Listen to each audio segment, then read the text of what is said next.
Shocking update from the house. Ramya మోక్ష got eliminated. అసలు రమ్య మోక్ష ఫస్ట్ వీకే నామినేషన్స్కి వచ్చిన ఫస్ట్ వీకే ఎలిమినేట్ అయిపోయింది. ఎందుకు ఏంటి ఆ రీజన్స్ అంతా మనము ఈ వీడియోలో మాట్లాడుకుందాము. లాస్ట్ లో బై ఛాన్స్ మిస్ అయింది ఎవరు అంటే రాము రాథోడ్ అండ్ శ్రీనివాస్ సాయి అనమాట. ఎవరైనా ఛానల్ ని సబ్స్క్రైబ్ చేయకపోతే ప్లీజ్ సబ్స్క్రైబ్ చేయండి అండ్ పక్కనే ఉన్న బెల్ ఐకాన్ క్లిక్ చేయండి.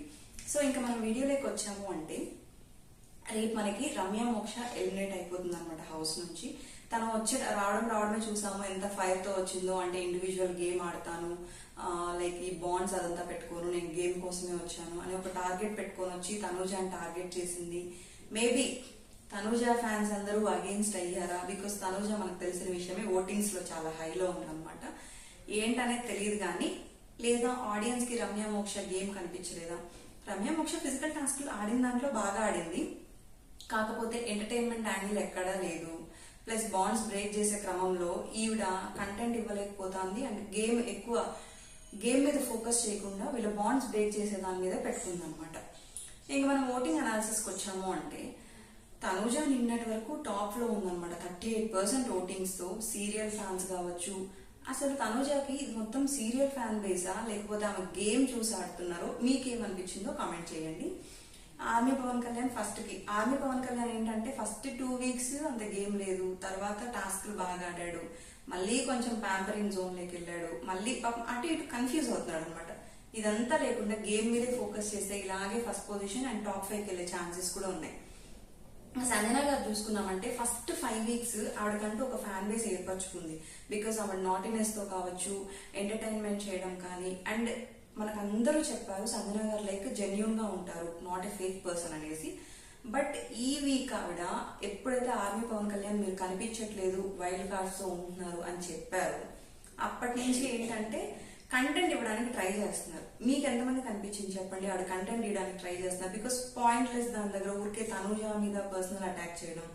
ఏదైనా ఉంటే ఆర్మీ పవన్ కళ్యాణ్ తో మాట్లాడుకోవాలి, కానీ మనకి చూసాము తనూజ మీద పర్సనల్ అటాక్ చేయడం, తర్వాత రీతుతో ఇష్యూస్, అన్ని ఇష్యూస్ అన్నెసరీ ఇష్యూస్ అనమాట. ఆఖరికి కెప్టెన్ కూడా పాపం ఎప్పుడు హర్ట్ అవ్వను, సుమనన్నను కూడా హర్ట్ చేసేసింది, తొక్కలో కెప్టెన్ అది ఇది అనేసి. సో ఇవంతా అన్నెసరీగా గొడవలు జరిగాయి. బట్ స్టిల్ ఆ ఫ్యాన్ బేస్ ఉండడం వల్ల ఆవిడ సేఫ్ అయిపోయారు. ఇంకా రీతు విషయానికి వచ్చాము అంటే ఈ డెమోన్ ఈ సర్కిల్ కాకుండా టాస్క్ వైజ్ ఆడింది అంటే ఎక్సలెంట్ గా ఆడుతుంది. ఫిజికల్ టాస్క్ లో మంచి గట్టి ఫైటే ఇస్తుంది. కాకపోతే ఏంటంటే అటు ఇటుగా మనం చూసాం, మనము రెడ్ టీమ్ కి ఇవ్వకుండా డెమోన్ కి ఇవ్వడం వల్ల మాధురి గారు హర్ట్ అవ్వడం, ఇవంతా డిస్టర్బెన్సెస్ అనమాట. బట్ స్టిల్ రీతు కూడా 5 వీక్స్ గేమ్ చూసి ఫ్యాన్స్ లేకపోతే ఈ ట్రాక్ వల్ల ఫ్యాన్స్ ఏదో ఒకటి ఫ్యాన్ బేస్ అయితే ఉంది కాబట్టి రీతు కూడా సేఫ్ అయిపోయింది.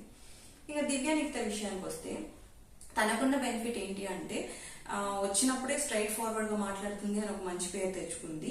ప్లస్ హౌస్ లోకి వచ్చాక బర్నీ గారితో బాండ్ ఏర్పడడం. సో బర్నీ గారు వచ్చేసాక చూస్తున్నాం కదా మనం, అంటే తను జెన్యూన్ గా ఉంది, ఆ బాండ్ జెన్యూన్ గా ఉంది అనిపించిన వాళ్ళు చాలా మంది ఉన్నారు.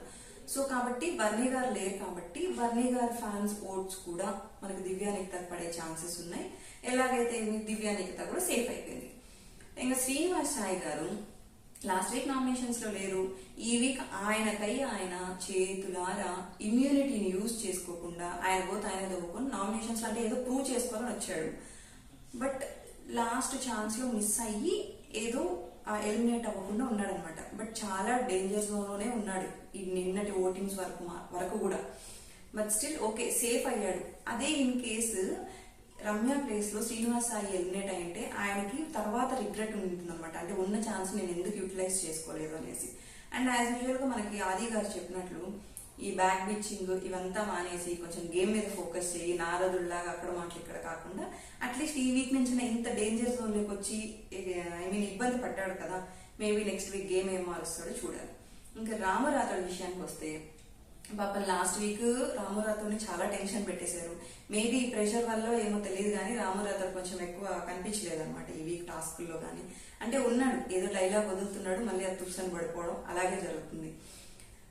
అండ్ మధ్యలో అంబాటి అర్జున్ అండ్ అమర్దీప్ వచ్చినప్పుడు కూడా రామునే టార్గెట్ చేసి తీసుకెళ్లాలనుకున్నారు, అక్కడ ఒక బాంబు వేశారు. ఫైనల్ గా ఇక్కడ ఓకే ఫైనల్ గా అంటే లీస్ట్ ప్లేస్ లో సేఫ్ అయ్యారనమాట. ఇంకా రమ్యది మరీ లీస్ట్ ఓటింగ్స్ వల్ల రమ్య ఎలిమినేట్ అయిపోయింది. మీకు ఎంతమందికి అంటే రమ్య మోక్ష ఎలిమినేషన్ అనేది కరెక్ట్ అనిపించింది, ఎంతమందికి రాంగ్ అనిపించిందో కమెంట్ చేయండి. అండ్ రేపు ఎల్లుండి నాగార్జున గారు లాస్ట్ వీక్ ఇంకా ఇష్యూస్ జరిగాయి. ఈ వీక్ కూడా చాలా ఇష్యూస్ ఉన్నాయి.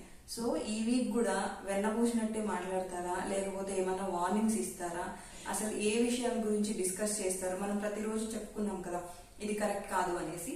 సో మేబీ అదే నాకు సార్ క్వశ్చన్ చేస్తారా ఏంటా అనేది వీకెండ్ ఎపిసోడ్ లో మాట్లాడుకుందాం. ఇంకొకటి ఏంటి అంటే ఎక్స్ హౌస్ మేట్స్ ఆల్రెడీ మనకి హౌస్ లోకి రాబోతున్నారు, షూట్ స్టార్ట్ అయింది. ప్లస్ వీళ్ళ చేతుల్లో నామినేషన్ ప్రక్రియ ఉండబోతుంది. వాళ్ళకు ఆల్రెడీ హౌస్ లో ఉన్న వాళ్ళందరి ట్రూ కలర్స్ తెలుసు. సో హౌస్ మేట్స్ ఇంకా జాగ్రత్తగా ఉండాల్సి వస్తుంది. ఎవరెవరిని నామినేట్ చేస్తారు, రీజన్స్ ఏం చెప్తారు, అండ్ ఇంకోటి ఏంటంటే వీళ్ళల్లో ఎవరు హౌస్ లో ఉండబోతున్నారు ఆ డెసిషన్ హౌస్ మేట్స్ చేతిలో ఉంటుందా, లేకపోతే బిగ్ బాస్ చేతిలో ఉంటుందా, లేకపోతే వచ్చిన ఎక్స్ కంటెస్టెంట్స్ చేతిలో ఉంటుందా? ఇలాంటి మరిన్ని ఇంట్రెస్టింగ్ అప్డేట్స్ కోసం మా ఛానల్ ని సబ్స్క్రైబ్ చేయండి. సో ఇంకొకటి ఏంటి అంటే ఇప్పుడే అంటే ఇంకొక అప్డేట్ ఏంటి అంటే లైక్ మేబీ వాళ్ళు ఒక 4 days ఉంది వాళ్ళని గేమ్స్ ఆడిస్తారా, లేకపోతే ఈ 2 days షూట్ అయ్యాక నామినేషన్ ప్రక్రియ అయిపోయాక బయటకు వచ్చేసి ఓన్లీ ఒక్కరే ఉంటారా అనేది మాత్రం నెక్స్ట్ వీడియోలో మాట్లాడుకుందాం. ఎవరైనా ఛానల్ ని సబ్స్క్రైబ్ చేయకపోతే ప్లీజ్ సబ్స్క్రైబ్ చేయండి. Thank you for watching.